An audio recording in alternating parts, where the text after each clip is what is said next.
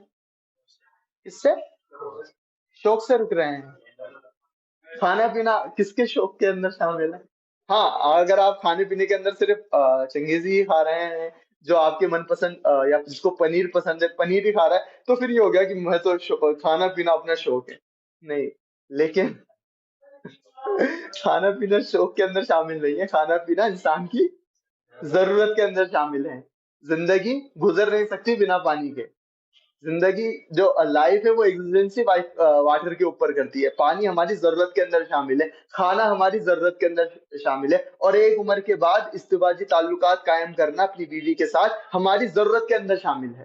اور اگر عورتیں ہیں تو ان کا اپنے ہسبینڈ کے ساتھ ازدواجی تعلقات قائم کرنا ان کی ضرورت کے اندر شامل ہے. تو روزے کی حالت کے اندر ہم ایک اتنے بڑے پیریڈ تک اللہ رب العالمین کی رضا کے لیے صرف اور صرف اس کو راضی کرنے کے لیے اس کے حکم کی وجہ سے اپنی ضرورت کی چیزوں سے رکتے ہیں. یہ بات سمجھنے والی. تو رمضان کی جو روزے ہیں ہمیں اس بات سے واقفیت کراتے ہیں کہ پوٹینشیل تو ہے ہمیں اللہ رب العالمین کی نافرمانی کرنے سے تو ہم رک سکتے ہیں. ہم تو کئی کچھ ہماری شوق کی چیزیں ہوتی ہیں جو ہم کر رہے ہوتے ہیں اللہ رب العالمین کی نافرمانی کر کے. لیکن رمضان کے روزے ہمیں کیا کیا طاقت دکھاتے ہیں، ہمیں کیا آئینہ دکھاتے ہیں کہ تم اللہ رب العالمین کی رضا کے لیے، اللہ رب العالمین کی خوشنودی کے لیے جو تمہاری ضرورت کی چیزیں ہیں، جو نارمل ڈیز کے اندر اور افطار کے بعد آرام سے وہ چیزیں کر سکتے ہو، ان ضرورت کی چیزوں سے بھی تم اللہ رب العالمین کی رضا کے لیے رک رہے ہو. یہ طاقت ہے تمہاری جو اللہ رب العالمین نے روح تمہارے اندر رکھی ہوئی ہے. وہ تمہارا اس پوٹینشیل کو، اللہ رب العالمین کے تعلق کو اس طرح سے مضبوط کر کے رکھتی ہے. تم کیا کرتے ہو کہ اپنے نفس کو، اپنے اندر کی جو برائی ہے، جو شیطان وسوسے ڈالتا ہے، جو نفس ہمارا برے برے وسوسے ڈالتی ہے، اس سے مغلوب ہو کر اللہ رب العالمین سے دور ہوتے چلے جاتے ہو. اور تمہیں ایسا لگتا ہے کہ یہ نیکی ویکی اپنے بس کی نہیں ہے، اپن سے ہو نہیں سکتا یار، یہ تو بڑے بڑے علامہ مولویوں کے کرنے کا کام ہے. کسی خوبصورت عورت کو دیکھ کر آنکھیں نیچی کر لینا، یہ تو اپنے بس کی بات نہیں ہے. لیکن رمضان کی حالت کے اندر، روزے کی حالت کے اندر یہ ہو جاتا ہے. سگریٹ بھائی اپن سے نہیں چھوڑ سکتے سگریٹ، اپن کو تو چاہیے چاہیے، پیکٹ کے پیکٹ چاہیے. لیکن رمضان کے اندر وہی اسموکنگ کرنے والا فجر سے لے کے مغرب تک اسموکنگ ہی نہیں کر رہا ہے.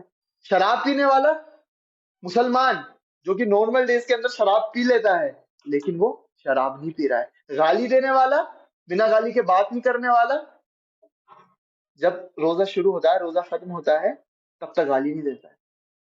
کوئی اور برے کام کرنے والا برے کام نہیں کرتا ہے. جس کی زندگی کے اندر لڑائی جھگڑے ہی لکھے ہیں، جو لڑائی جھگڑے ہی کرتا ہے، لڑائی جھگڑے کرنے کے لیے زندگی گزارتا ہے، بس تھوڑا سا موقع ملے اور اپنی طاقت دکھائے، رکھ دے کسی کو.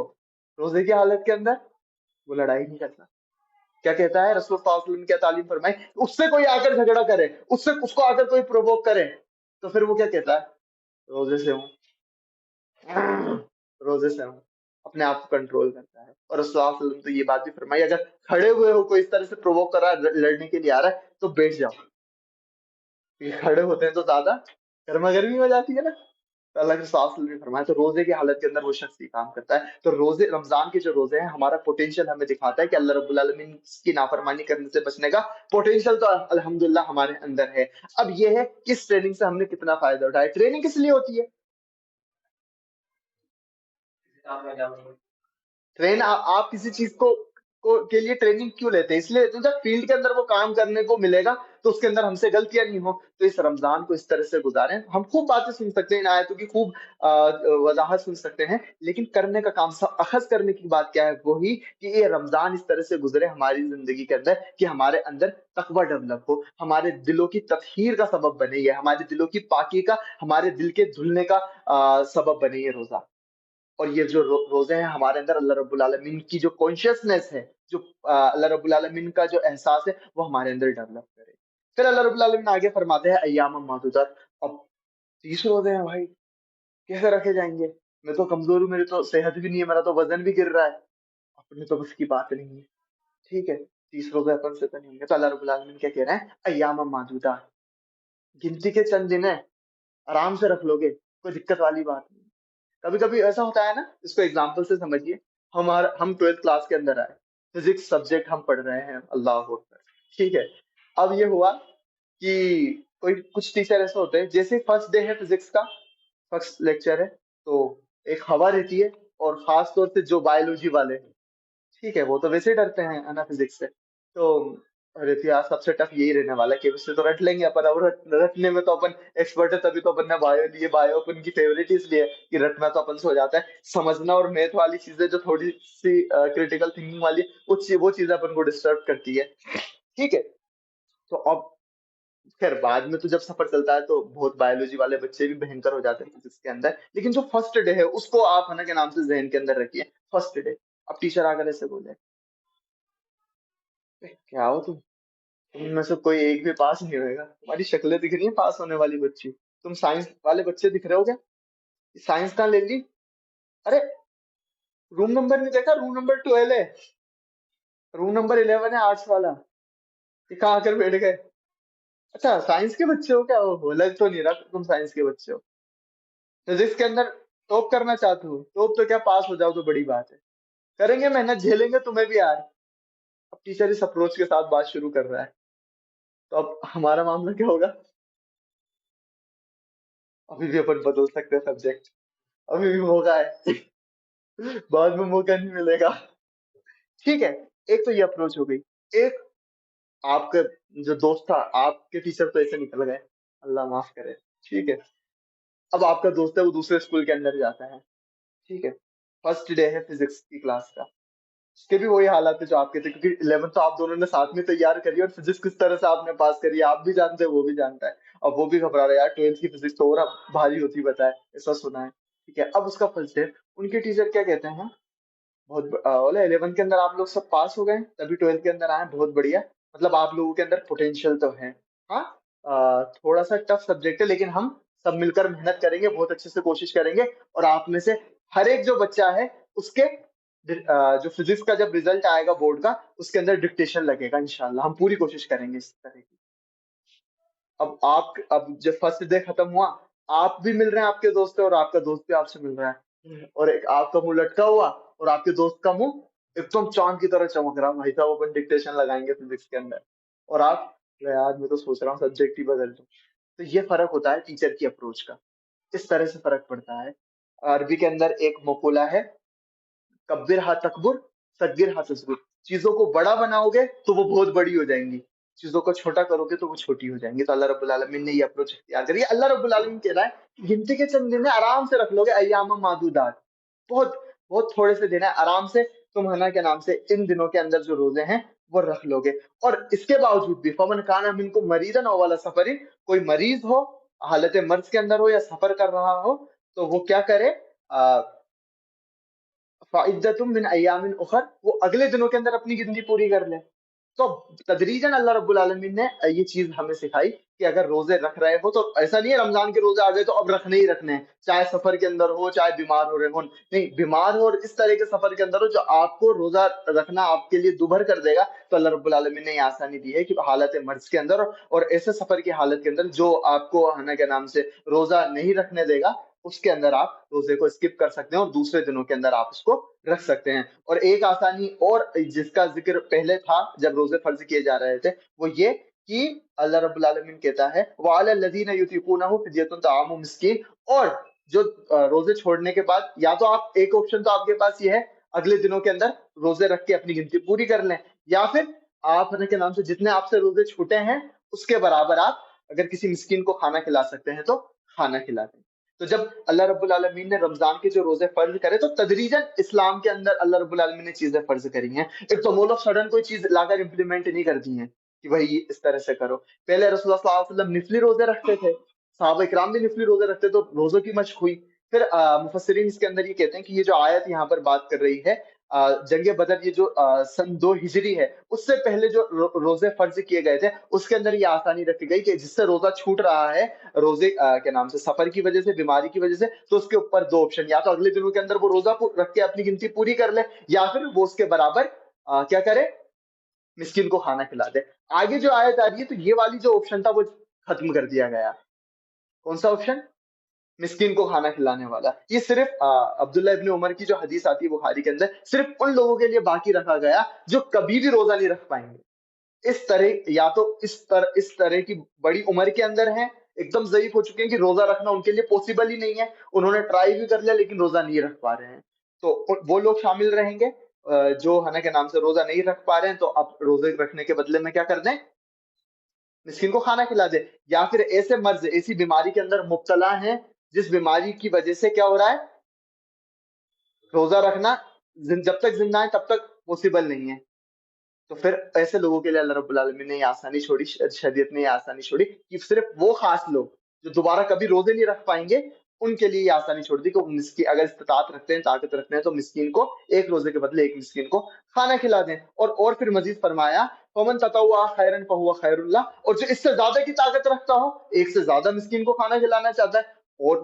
جتنا گڑ ڈالو گے یا جتنی چینی ڈالو گے اتنا ہی میٹھا ہوگا، جتنا ہی نیکی کرو گے اتنا ہی زیادہ ثواب ملے گا، منیمم یہ ہے کہ ایک روزہ چھوٹا، اللہ رب العالمین نے آپ کو استطاعت دے رکھی ہے تو آپ نے ایک مسکین کو کھانا کھلانا ہے، اس سے زیادہ کر سکتے ہیں تو وہ آپ کے لیے ہی بہتر ہے، لیکن پھر یہ بات فرما دی یہاں پر وَأَن تَصُومُوا خَيْرٌ لَكُمْ إِن كُنتُمْ تَعْلَمُونَ، لیکن روزہ رکھنا تمہارے لیے زیادہ بہتر ہے۔